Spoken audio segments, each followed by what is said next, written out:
you have dialed is currently busy. Please try later.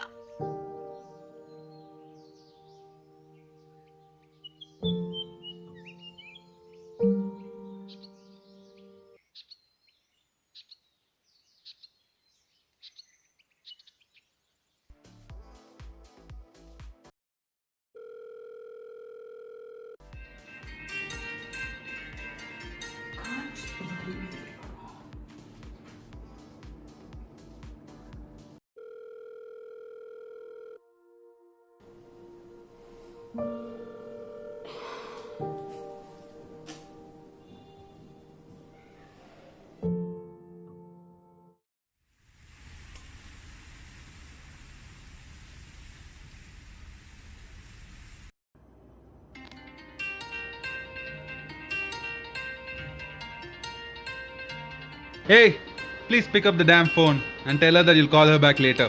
Let it ring. उनके पास और कोई काम नहीं है. जब देखो मुझे फोन करती रहती है. I'm tired of her.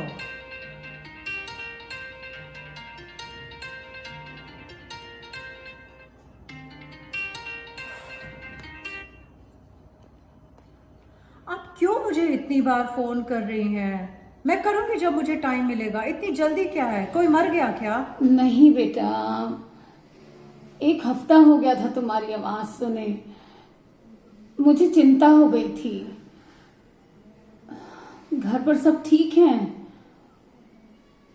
तुम ठीक हो? माँ, हम सब लोग यहाँ पर ठीक हैं. हम हर बारी वहां नहीं आना चाहते, बीमार पड़ना चाहते. छुट्टियां वेस्ट हो जाती हैं. यहाँ हर कोई अपनी हेल्थ का ध्यान रखता है. इवन गवर्नमेंट भी पब्लिक हेल्थ को इम्पोर्टेंस देती है. जैसा कि मैंने कहा था, आप हमारे पास रहने क्यों नहीं आ जाते हैं? यहाँ पे इतनी फैसिलिटीज हैं, आपको स्वर्ग जैसा लगेगा. क्या बात कर रहे हो शैलू? हम अपनी पुश्तैनी जायदाद छोड़ करके कहीं नहीं जा रहे. तुम्हें क्या लगता है तुम्हारे पिताजी ये सब छोड़कर जा सकते हैं कहीं पर? हमारे खेत खलिहान हैं, गायें हैं, अपनी प्यारी मुर्गियों को छोड़ करके तुम्हें लगता है तुम्हारे पिताजी कहीं भी जाएंगे? और फिर इस साल की फसल कितनी अच्छी हुई है. तुम्हारे पिताजी कितने खुश हैं पता है? आपके पास तो हमेशा यही एक बहाना है. सारी जमीनें बेचकर यहाँ पे कम से कम सुयश का रेस्टोरेंट नया कर सकते हैं. उनके सारे लोन्स पे कर सकते हैं. आप करोगे क्या जमीन रख के? कम से कम वो पैसा हमारे काम तो आने दो.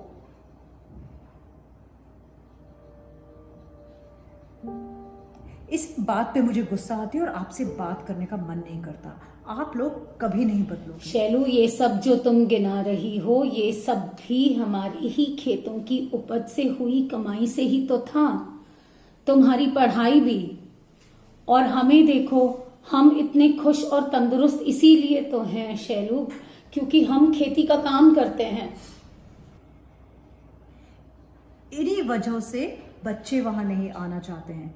कटहल के सीजन में पूरा घर स्मेल करता है. अपने नाना के पास नहीं जाना चाहते क्योंकि उनके पास से स्मेल आती है.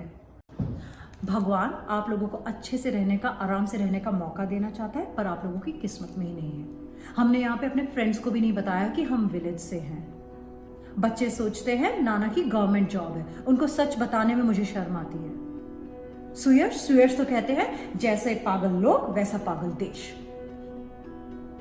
अब आप मुझे फोन मत किया करिए. मैं करूंगी जब कोई इंपॉर्टेंट काम होगा. मैं अभी ऑफिस से आई हूँ और थक गई हूँ. अच्छा ये तो बता शैलू, बच्चे कैसे हैं? माँ, आप कितने क्वेश्चंस पूछती हो? मुझे नींद आ रही है.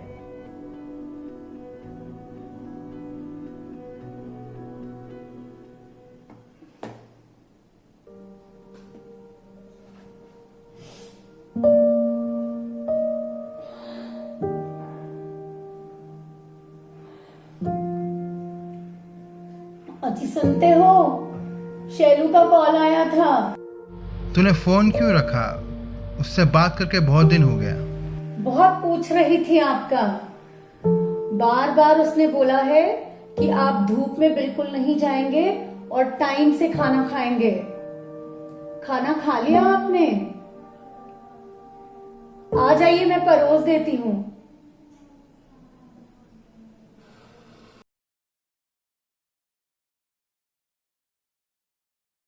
Country has more than 1,000 confirmed cases of the virus. 7 people have died. Healthcare systems everywhere have been overwhelmed with coronavirus patients. More than 20,000 people have tested positive for COVID-19 in that country. More than 1,500 people have died. मैं कल से कोशिश कर रही हूँ शैलू। तुम्हारे पापा और मैं तो सारी रात नहीं सोए।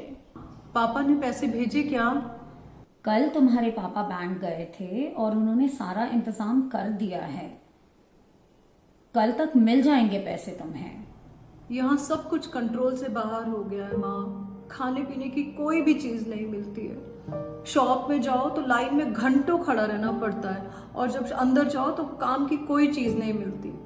मैं बहुत परेशान हो गई हूँ। मुझे यहाँ बिल्कुल अच्छा नहीं लग रहा है। सुयश का रेस्टोरेंट बंद हो गया है और मुझे सैलरी भी नहीं मिली है। हाँ, मैंने न्यूज़ में देखा था इंडिया में गवर्नमेंट लोगों को खाने पीने की और ज़रूरत की चीज़ें दे रही है ना। हाँ, सरकार तो राशन बांट रही है, लेकिन हमने ही अपना हिस्सा नहीं लिया ताकि असली ज़रूरतमंदों को मिल सके। उल्टा तुम्हारे पिताजी तो घर से खेत से सब्जियां और चावल लेकर ज़रूरतमंदों में बांट रहे हैं। हम तो बिना कारण घर से बाहर नहीं निकल सकते, पर हाँ, स्थानीय समितियां बहुत अच्छा काम कर रही हैं। अच्छा हुआ आप दोनों यहाँ पे नहीं आए।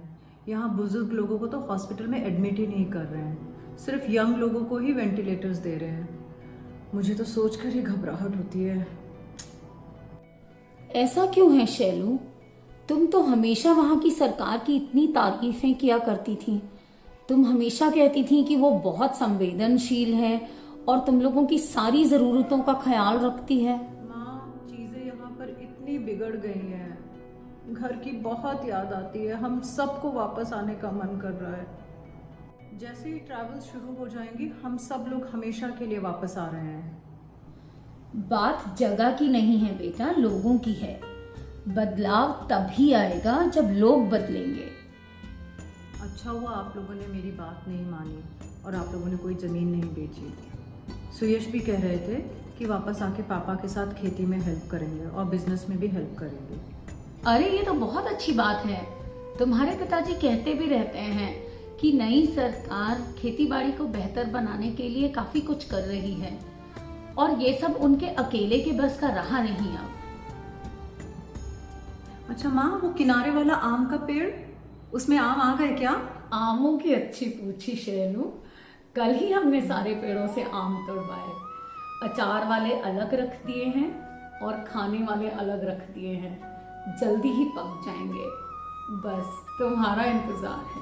मुझे तो सोच के ही मुंह में पानी आ रहा है। कितना मजा आता था। हम लोग डंडी से लेके जाके आम को तोड़ते थे और वहीं पे बैठ के खाते थे और वापस आके आप कितना गुस्सा करती थी कि हम लोगों ने आम अपने कपड़ों पे गिरा दिया और उसके दाग नहीं हटेंगे।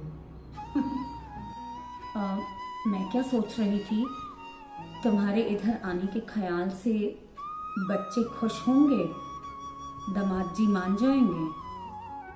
माँ, बच्चों को क्या पता चलेगा। एक बार वहाँ जब आ जाएंगे उनको अपने आप जगह प्यारी लगने लगेगी।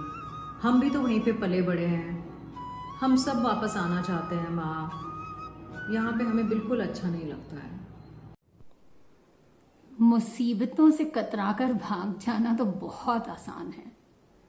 बात तो तब है जब तुम डटकर उनका सामना करो। इंसान के मजबूत इरादों के सामने मुश्किलें कितनी भी बड़ी हों, टिक नहीं पाती बेटा। अब तुम्हें निर्णय लेना है, भाग जाना है या इन मुश्किलों का सामना करना है। माँ, आपको हमेशा पता रहता है कि मेरे लिए सबसे अच्छा क्या है। मुझे माफ़ कर दो। मैंने आपसे कितना रूडली, कितना बुरे तरीके से बात करी थी उस दिन।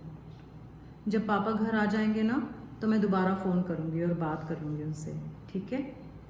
प्यारी माँ, लव यू।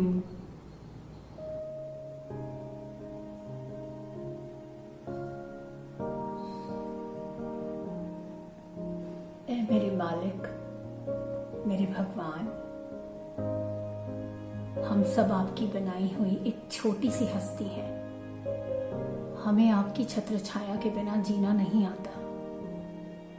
इस घोर मुश्किल की घड़ी में हमें फिर से निर्माण करने की, फिर से जीने की राह दिखाइए। छोटे छोटे बच्चे, बूढ़े, दुनिया में सब कितनी तकलीफ झेल रहे हैं। आप सा दयालु कोई नहीं हमारी भूल चूक माफ करके दुनिया में सबको सुख, समृद्धि, शांति और सबसे बढ़कर स्वास्थ्य धन का आशीर्वाद दीजिए। हमारे बच्चों की रक्षा कीजिए, हम सबकी रक्षा कीजिए।